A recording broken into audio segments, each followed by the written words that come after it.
Subscribe करिए हमारे channel target UP TET CTET को और बेल आइकन को दबाइए। हेलो फ्रेंड्स, मैं रेनू स्वागत करती हूँ आप सभी भावी अध्यापक एवं अध्यापिकाओं का आपके अपने channel target UP TET CTET में। दोस्तों, आपके फर्स्ट पेपर वर्तमान भारतीय समाज एवं प्रारंभिक शिक्षा में आज हम पढ़ने वाले हैं चैप्टर नंबर 4 के सभी बहुविकल्पी क्वेश्चंस को।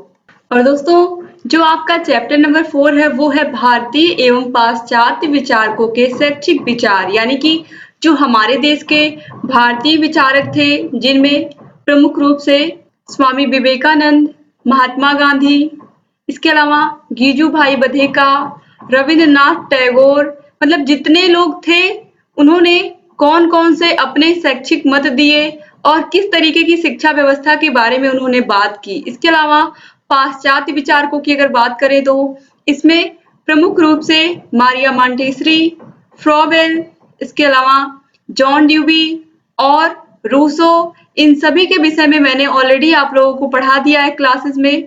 तो यहाँ पर दोस्तों इनसे रिलेटेड जितने भी क्वेश्चंस बनते हैं सभी क्वेश्चंस को आज यहाँ पर हम देखने वाले हैं। और दोस्तों, उम्मीद करती हूँ कि आप लोग भी सभी क्वेश्चंस को बहुत ही अच्छे से ध्यान से करेंगे।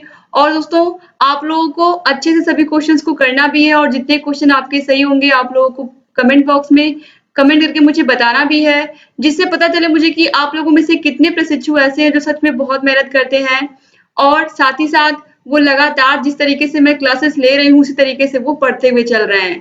दोस्तों, अब चलिए बिना किसी देरी के स्टार्ट करते हैं हम क्वेश्चन नंबर 1 से।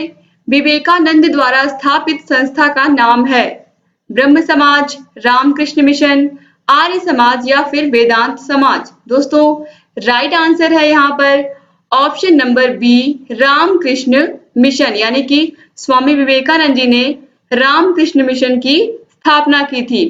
अगर हम ब्रह्म समाज की बात करें तो ब्रह्म समाज की स्थापना राजा राम मोहन राय ने की थी। और इसके बाद आर्य समाज है, आर्य समाज की स्थापना स्वामी दयानंद जी ने की थी। ठीक है। क्वेश्चन नंबर 2 है, टैगोर जी द्वारा रचित पुस्तक थी। ऑप्शंस है हिंद स्वराज, गीतांजलि, शिक्षा दर्शन या फिर उपयुक्त में से कोई नहीं। आप सभी लोगों को इसका आंसर पता है, ऑप्शन बी गीतांजलि। और गीतांजलि के लिए ही इनको नोबेल पुरस्कार भी मिला था, तो आप याद रखिएगा। क्वेश्चन नंबर 3 है, गांधी जी द्वारा प्रस्तावित बेसिक शिक्षा कहलाती थी। दोस्तों, गांधी जी ने बेसिक शिक्षा को एक नया नाम दिया था जिसको हम कहते हैं बुनियादी शिक्षा। इसको आप लोग जरूर अच्छे से लर्न कर लीजिए दोस्तों, ये क्वेश्चन बहुत ही इंपॉर्टेंट है आपके एग्जाम की दृष्टि से भी। गांधी जी ने बेसिक शिक्षा को एक नया नाम दिया था बुनियादी शिक्षा, और इन्होंने इस शिक्षा के अंतर्गत बात की थी कि केवल और केवल बच्चों को रटा रटाया ज्ञान ही नहीं देना चाहिए, खाली हिंदी, इंग्लिश, गणित, साइंस इन्हीं को केवल नहीं पढ़ाना चाहिए, बल्कि बच्चों को हस्तकला की शिक्षा, बच्चों को शुरू से किसी एक स्किल में उनके अंदर एक स्किल डेवलप करनी चाहिए जिससे कि बच्चे आगे चल करके बेरोजगार ना घूमे। अगर बच्चे ने कोई भी एक स्किल सीख ली है तो आगे चल करके वो अपनी जीविका आसानी से चला लेगा, वो रोजगार भी पालेगा। तो बहुत जरूरी है कि बच्चों को किसी न किसी संसाधन में या किसी न किसी करियर में शुरू से उनका रुझान लाया जाए और कोशिश की जाए कि बच्चे एक करियर जरूर चूज करें जिसमें उनको आसानी से नौकरी मिल जाए आगे चल करके। तो बहुत जरूरी है कि बच्चों को हस्तकला की शिक्षा दी जाए। तो यहाँ पर ऑप्शन बी जो है बुनियादी शिक्षा, ये बिल्कुल राइट आंसर है। क्वेश्चन नंबर 4 है, बुनियादी शिक्षा के प्रवर्तक थे। सेम वही क्वेश्चन है, राइट आंसर हो जाएगा ऑप्शन ए महात्मा गांधी। इसके बाद दोस्तों क्वेश्चन नंबर 5 है, स्वामी विवेकानंद जी का जन्म कहाँ हुआ था। ऑप्शन है कोलकाता, चितल, गुजरात या फिर उपयुक्त में से कोई नहीं। राइट आंसर है दोस्तों, आप में से बहुत सारे प्रशिक्षुओं को पता भी होगा, राइट आंसर है ऑप्शन ए कोलकाता। इसके बाद क्वेश्चन नंबर 6 है, शांति निकेतन की स्थापना की विवेकानंद, रविंद्रनाथ टैगोर, गिजू भाई बधेका या फिर गांधी जी। दोस्तों, शांति निकेतन की स्थापना की थी रविंद्रनाथ टैगोर जी ने, यानी कि ऑप्शन बी जो है ये बिल्कुल सही है। क्वेश्चन नंबर 7 है, सर की उपाधि प्रदान की गई थी डॉक्टर राधाकृष्णन को, विवेकानंद जी को, गिजू भाई बधेका को या फिर गांधी जी को। दोस्तों, राइट आंसर है option A, doctor Radha Krishnan ji को सर की उपाधि प्रदान की गई थी। और डॉक्टर राधाकृष्णन के जन्म दिवस के अवसर पर ही हमारे देश में शिक्षक दिवस मनाया जाता है 5 सितंबर को। तो राइट आंसर हो गया ऑप्शन ए। और ये हमारे देश के पूर्व राष्ट्रपति भी रह चुके हैं, तो आप याद रखिएगा। क्वेश्चन नंबर 8 है, मॉन्टेसरी एवं फ्रॉबेल किंडरगार्टन विधि के शिक्षण सिद्धांतों के समर्थक थे। गांधी जी, विवेकानंद, गिजुभाई बधेका या फिर उपयुक्त तीनों। दोस्तों राइट आंसर होगा यहाँ पर ऑप्शन सी, गिजुभाई बधेका। ठीक है, इन्होंने मॉन्टेसरी एवं फ्रॉबेल जो उन्होंने शिक्षण विधियां अपनाई थी उनको इन्होंने समर्थित किया या फिर उनका इन्होंने समर्थन किया। क्वेश्चन नंबर 9 है, शिक्षक दिवस किस शिक्षा शास्त्री के जन्म दिवस के रूप में मनाया जाता है? विवेकानंद, डॉक्टर राधाकृष्णन, गिजुभाई या फिर उपयुक्त तीनों। अभी मैंने ऊपर आपको बताया है क्वेश्चन नंबर 7 में कि डॉक्टर राधाकृष्णन के जन्म दिवस के अवसर पर ही हम शिक्षक दिवस को मनाते हैं 5 सितंबर को। क्वेश्चन नंबर 10 है, गिजुभाई ने कितनी मौलिक पुस्तकें लिखी हैं? ऑप्शन है 13, 18, 10 या 15। दोस्तों राइट आंसर है 15, यानी कि ऑप्शन डी बिल्कुल सही है। क्वेश्चन नंबर 11 है, विवेकानंद के शिक्षा दर्शन का आधार है वेदांत, उपनिषद, उपयुक्त दोनों या फिर कोई नहीं। दोस्तों विवेकानंद जी की शिक्षा दर्शन का आधार है वेद, यानी कि यहाँ पर राइट आंसर हो जाएगा वेदांत। उन्होंने वेदों की शिक्षा को ही सबसे श्रेष्ठ शिक्षा माना है। ठीक है, तो आप याद रखिएगा। क्वेश्चन नंबर 12 है, गांधी जी के दर्शन में छात्रों की क्रियाशीलता के लिए पाठ्यक्रम में आवश्यक है इतिहास, भूगोल, हस्तकला या फिर उपयुक्त तीनों। दोस्तों अभी मैंने आपको बताया था गांधी जी से रिलेटेड जब क्वेश्चन आया था कि गांधी जी ने बच्चों की क्लास में क्रियाशीलता बढ़ी रहे, बच्चे एक्टिविटी करें, इसके लिए बच्चों को हस्तकला की शिक्षा दी जाए। ठीक है, तो हस्तकला की शिक्षा से मतलब है कि उन्हें कोई ना कोई क्राफ्ट बनाना सिखाया जाए, कोई ना कोई एक्टिविटी मॉडल बनाए, बच्चे कुछ ना कुछ सीखे, कुछ ना कुछ क्रिएटिव करें। तो कुछ ना कुछ वो क्रिएटिव करेंगे तो इस तरीके से वो उस चीज को अच्छे से करना भी सीख जाएंगे, आगे चल करके उस चीज को रोजगार में भी वो तब्दील कर पाएंगे। तो राइट आंसर यहाँ पर हो जाएगा ऑप्शन सी, हस्तकला। क्वेश्चन नंबर 13 है, दिवा स्वप्न पुस्तक के लेखक हैं गिजुभाई, स्वामी विवेकानंद, महात्मा गांधी या फिर सर्वपल्ली राधाकृष्णन। राइट आंसर है ऑप्शन ए, गिजुभाई बधेका। क्वेश्चन नंबर 14 दोस्तों, पांडिचेरी में किस महान शिक्षा शास्त्री ने आश्रम की स्थापना की थी? महात्मा गांधी ने, स्वामी विवेकानंद ने, आचार्य विनोबा भावे ने या फिर श्री अरविंद घोष ने। दोस्तों राइट आंसर है ऑप्शन डी, श्री अरविंद घोष जी ने, और ये 2017 में पूछा हुआ क्वेश्चन है। क्वेश्चन नंबर 15 है, द रिपब्लिक तथा द लॉज के लेखक हैं फ्रॉबेल, प्लेटो, रूसो या फिर अरस्तु। दोस्तों राइट आंसर है ऑप्शन बी, प्लेटो, यानी कि द रिपब्लिक तथा द लॉज पुस्तक के लेखक हैं प्लेटो।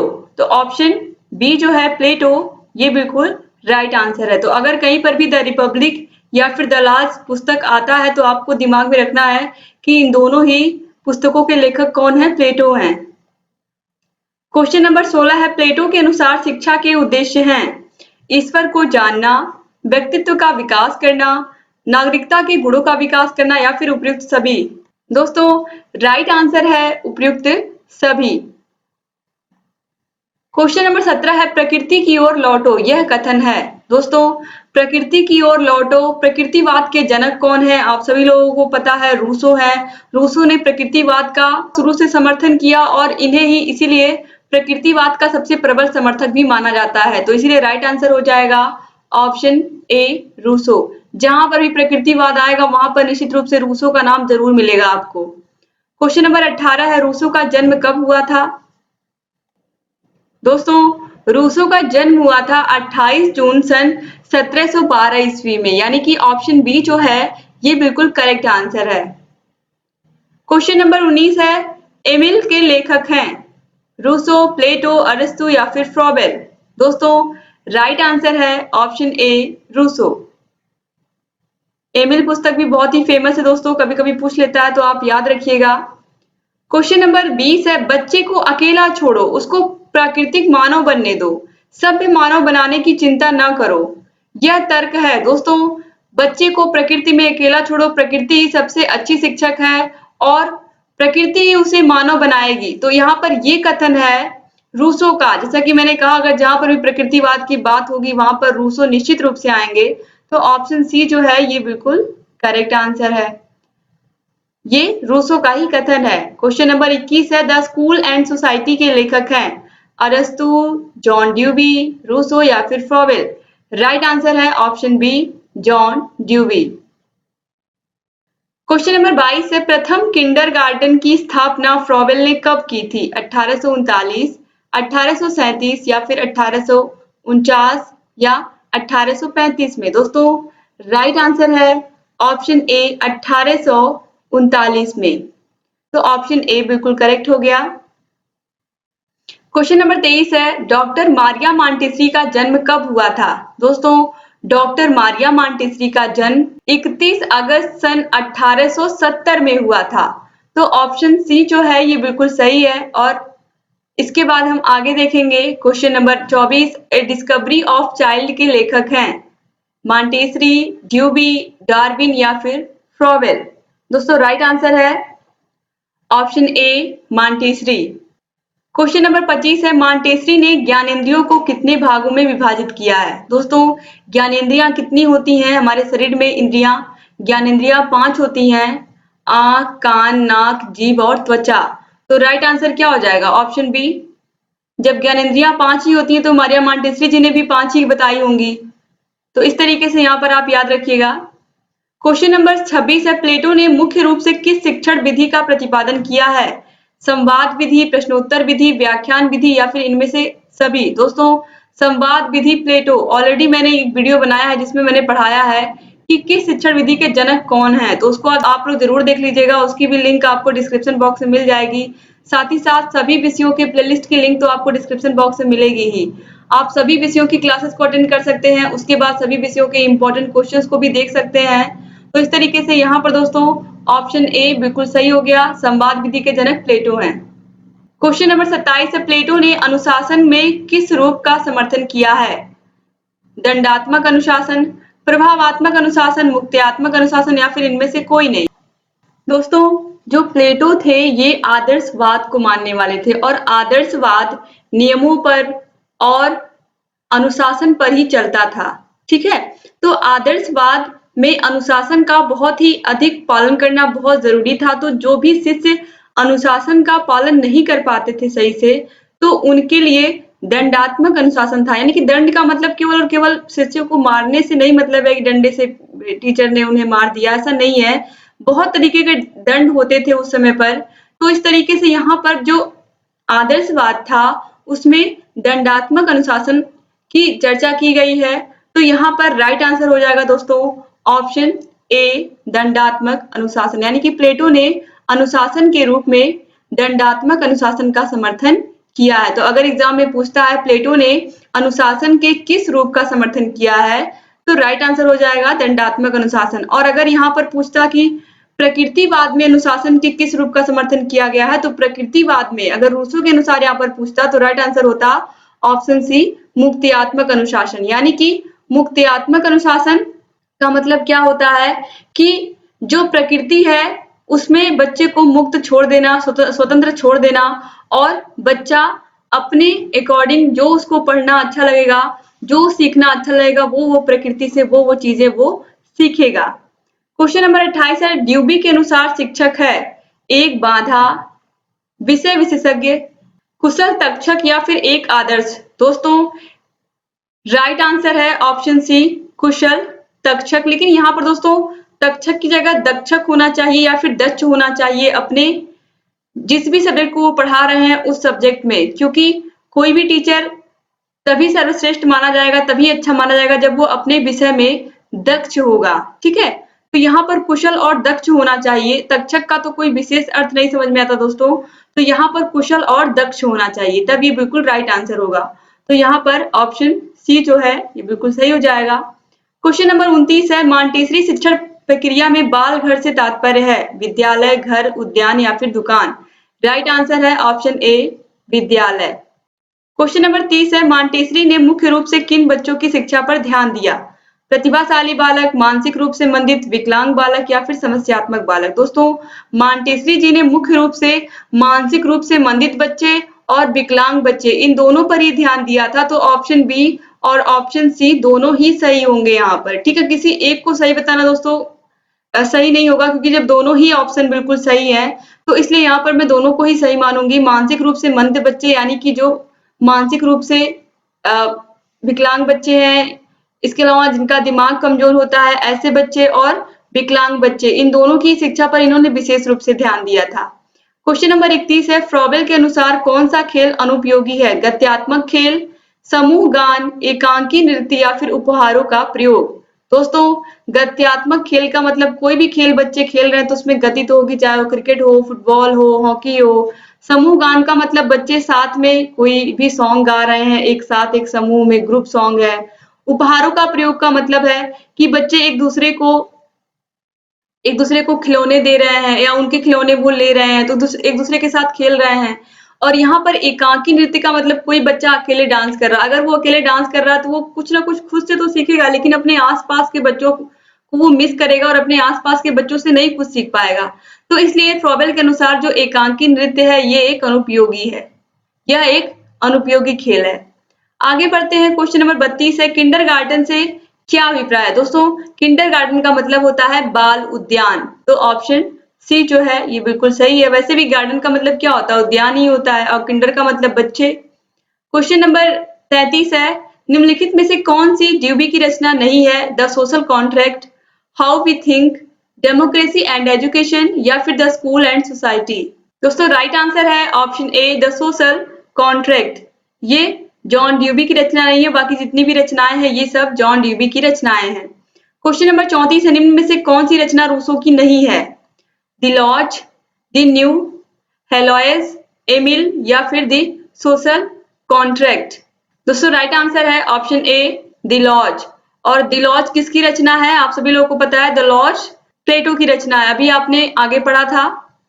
क्वेश्चन नंबर 35 है, शिक्षा एक प्रक्रिया है जिसके द्वारा बालक अपनी जन्मजात शक्तियों को अभिव्यक्त करता है। यह कथन है जॉन ड्यूबी का, रूसो का, फ्रॉबेल का या फिर मारिया मॉन्टेसरी का। दोस्तों, राइट आंसर है ऑप्शन सी, फ्रॉबेल का। क्वेश्चन नंबर 36 है, मारिया मॉन्टेसरी भारत आई 1909 में, 1919 में, 1929 में या फिर 1939 में। दोस्तों, राइट आंसर है ऑप्शन डी, 1939 में। क्वेश्चन नंबर 37 है, शिक्षा एक त्रिमुखी प्रक्रिया है, यह कथन है जॉन लॉक का, रविंद्रनाथ टैगोर जी का, जॉन ड्यूबी का या फिर महात्मा गांधी का। दोस्तों, शिक्षा एक त्रिमुखी प्रक्रिया है, ये कहा है जॉन ड्यूबी ने, और इसको आप लोग अच्छे से याद कर लीजिए। ये क्वेश्चन बहुत ही इंपॉर्टेंट है दोस्तों, और ये देखिए यहाँ पर 2016 में पूछा हुआ क्वेश्चन भी है ये। क्वेश्चन नंबर 38 है, किंडरगार्टन प्रणाली के जन्मदाता है। दोस्तों, किंडरगार्टन प्रणाली के जन्मदाता फ्रॉबेल है, आप सभी को याद भी हो गया होगा ये क्वेश्चन। क्वेश्चन नंबर 39 है, शिक्षा स्वस्थ शरीर में स्वस्थ मस्तिष्क का निर्माण करती है, यह कथन है। दोस्तों, यह कथन है अरस्तु का। ठीक है, ऑप्शन सी जो है ये बिल्कुल सही है, और ये बहुत ही प्रसिद्ध कथन है अरस्तु का, स्वस्थ शरीर में ही स्वस्थ मस्तिष्क का निर्माण होता है। अगर आपका शरीर स्वस्थ रहेगा तो आपका जो मस्तिष्क है वो भी स्वस्थ रहेगा और आप अच्छे से पढ़ाई कर पाओगे। तो ये बहुत जरूरी है कि आपका शरीर स्वस्थ रहे। क्वेश्चन नंबर 40 है, बालक का मस्तिष्क कोरी स्लेट की तरह है, यह कथन किसका है? रूसो का, एडम्स का, नन का या फिर अरस्तु का। राइट आंसर है ऑप्शन ए, रूसो का। क्वेश्चन नंबर 41 है, फ्रॉबेल ने शिक्षण पद्धतियों की किस बात पर बल दिया है? गीत, गति, रचना या फिर उपरोक्त सभी। दोस्तों, राइट आंसर है ऑप्शन डी, उपरोक्त सभी। क्वेश्चन नंबर 42 है, यूनिवर्सल जर्मन एजुकेशन इंस्टीट्यूट की स्थापना की गई? पेस्टलॉजी द्वारा, मॉन्टेसरी द्वारा, ड्यूबी द्वारा या फिर फ्रॉबेल द्वारा। दोस्तों, राइट आंसर है ऑप्शन डी, फ्रॉबेल द्वारा।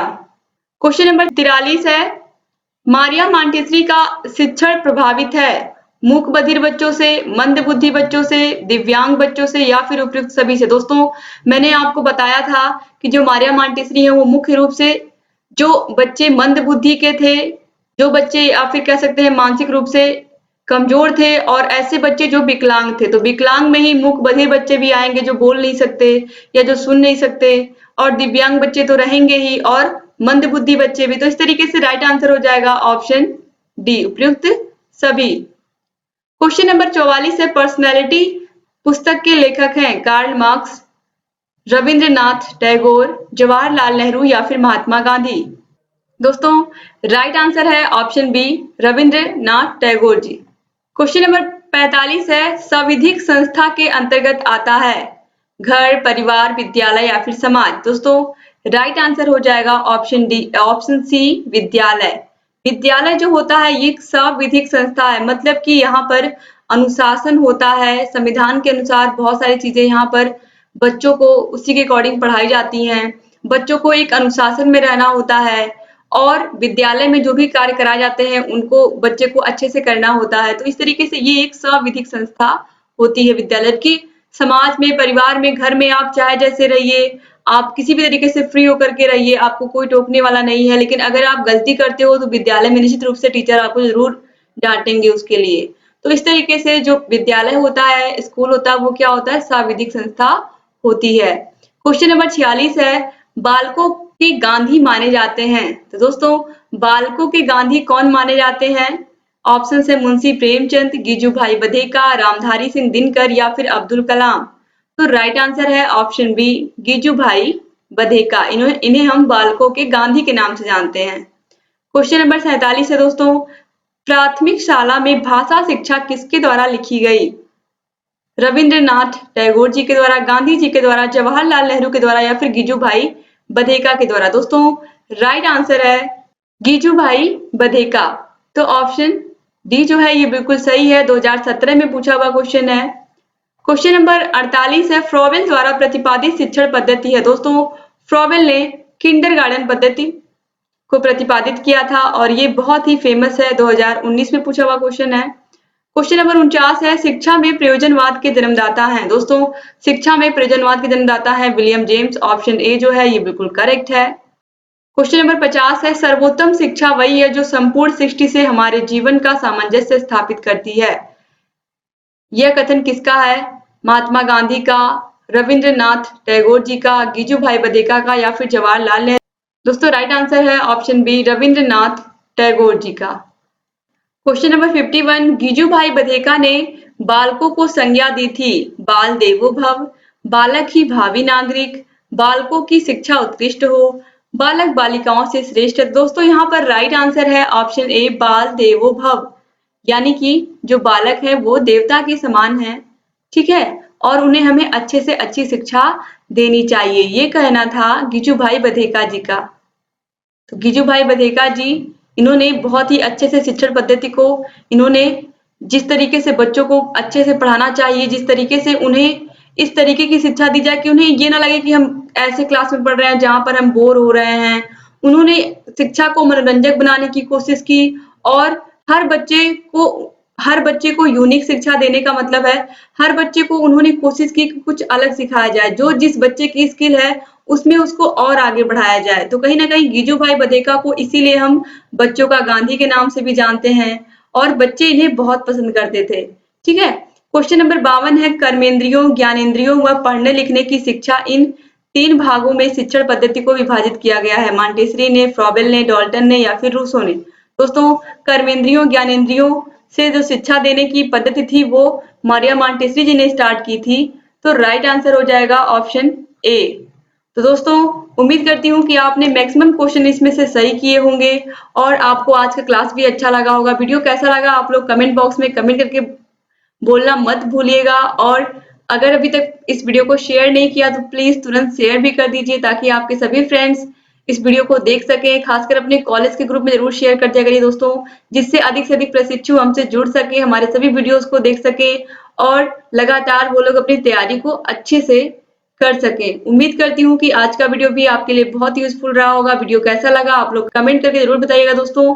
और अगर अभी तक आपने हमारे सभी सब्जेक्ट के वीडियोस को नहीं देखा है तो उसकी लिंक ऑलरेडी मैंने बता दिया है कि डिस्क्रिप्शन बॉक्स में आपको मिल जाएगी। साइड में आई बटन पर भी क्लिक करके आप सभी वीडियोस को देख सकते हैं और लगातार ऐसे ही हमारे चैनल से जुड़े रहिए दोस्तों। ऐसे ही अच्छी अच्छी वीडियोस हम लेकर के आते रहेंगे। बस आप लोग अपने लाइक और कमेंट्स मत कम किया करिए, लगातार लाइक कमेंट्स करते रहेंगे तो जो उत्साह है हमारा वो बना रहेगा और आप लोगों के लगातार ऐसे ही क्वेश्चंस हम लाते रहेंगे और आप लोगों का मार्गदर्शन ऐसे ही करते रहेंगे। आगे चल करके दोस्तों अभी हमें UP TET, super TET, CTET सबकी तैयारी करनी है, तो बस ऐसे ही हमारे चैनल से बने रहिए, सभी वीडियोस को देखते हुए रहिए। एक बार फिर से आप सभी का बहुत बहुत धन्यवाद दोस्तों।